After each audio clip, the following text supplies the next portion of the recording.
Kiongozi mkuu wa mapinduzi ya Kiislamu nchini Iran, Mojtaba Khamenei, ametoa maelekezo mapya ya kuimarisha utayari na uwezo wa kiutendaji wa vikosi vya ulinzi vya Iran, huku mvutano wa kikanda ukiendelea kuongezeka. Maelekezo hayo yalitolewa wakati wa mkutano wa ngazi ya juu kati yake na kamanda wa makao makuu ya Hatam al-Anbiya ya Iran, Meja Jenerali Ali Abdullahi, ambaye aliwasilisha ripoti kuhusu hali ya utayari wa vikosi vya kijeshi na usalama vya Iran.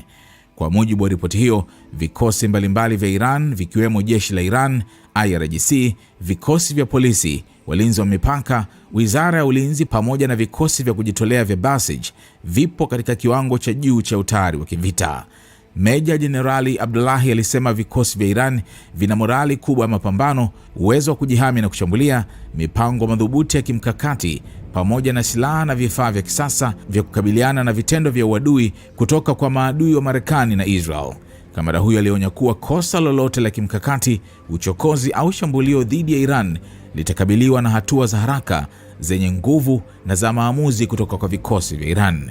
Abdullahi pia alisisitiza kuwa vikosi vya Iran vinaendelea kuwa waaminifu kwa kiongozi wa mapinduzi ya Kiislamu na viko tayari kutetea hadi pumzi ya mwisho misingi ya mapinduzi ya Kiislamu, ardhi ya Iran, mamlaka ya taifa na maslahi ya wananchi wa Iran. Aliongeza kuwa majeshi ya Iran yatawafanya maadui wote wenye nia ya uchokozi kujutia hatua zao. Katika mkutano huo, Khamenei alisifu ujasiri na uwezo wa vikosi vya ulinzi vya Iran na kurejea maelekezo aliyowahi kutoa wakati wa kile alichokiita vita vya uchokozi vilivyoanzishwa na Marekani pamoja na Israel. Kiongozi huyo alisema maelekezo hayo, kwa rehema za Mwenyezi Mungu, yaliwezesha Iran kupata ushindi mkubwa na kuzuia maadui kufanikisha malengo yao mabaya dhidi ya taifa hilo.